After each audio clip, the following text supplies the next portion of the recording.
everyone, Mitt Morris here. Welcome to the Country Jazz Lick of the Week. We are back again with a lick from Roy Nichols. This is one of my favorite of his. It is a lick that focuses on targeting the flat five in our arpeggios.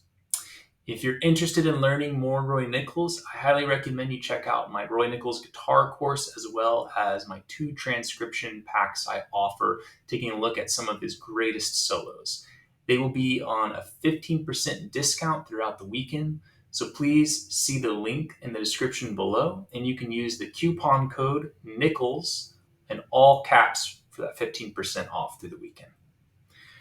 So this particular lick and sound, more generally, was one I heard and stole from a live recording of Right or Wrong by Merle Haggard and the Strangers. In this lick, we start from the 3rd of the E chord. So we're using the song Right or Wrong as our template.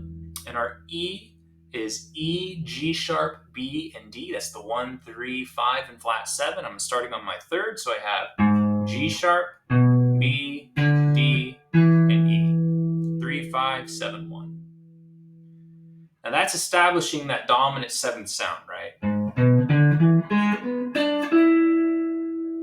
Now when I add in the flatted 5th, the B flat, I get this nice tension in here. I have, right?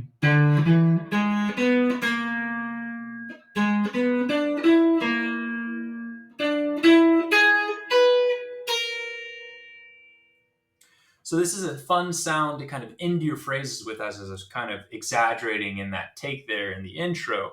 So what you want to do here is establish the dominant sound and then come back and employ that flat 5th sound. So the lick that I started with went.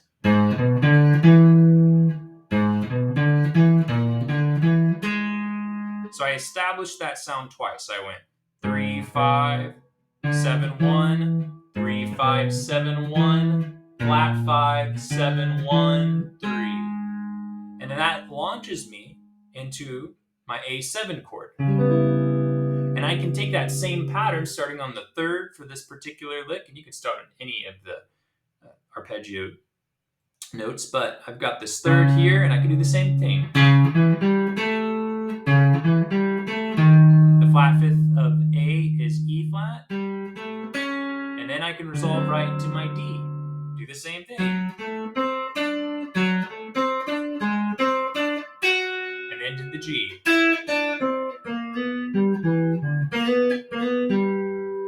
So I can kind of see how this all just falls within these simple shapes. I've got E7, A7, and D7. So that's a good exercise to get not only the fingerings right into your memory, but also hearing that sound of what the flatted 5th sounds like.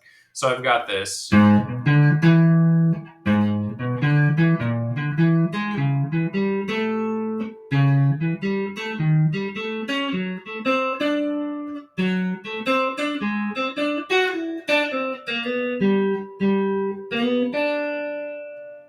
Then I would just take that through the rest of the chords in different ways. I did a lick here to start the bridge where I went. So I went down to my 3rd from the E, up the arpeggio, and then down the arpeggio, but with the flatted 5th. Then I carbon copied that and did it on the D right here. When I went up to the A, I did this Roy Nichols lick that I've covered before. It's one that you hear Leon Rhodes and Jimmy Bryan do as well. Who did it first, I'm not sure, but I always associate with those 3. Again, highlighting that flat 5th, and then up to the D7. And approaching it like so from a whole step below.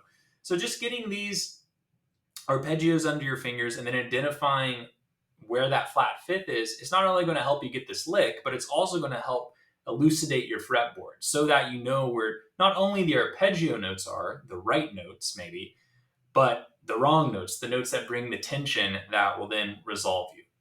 So what I would recommend is just try putting this arpeggio through the paces across a song that has kind of a cycling five or a cycling dominant throughout the song so you can get those positions, and then slowly begin working on flattening that fifth and ending your phrases with that tension so that you can then resolve into the next.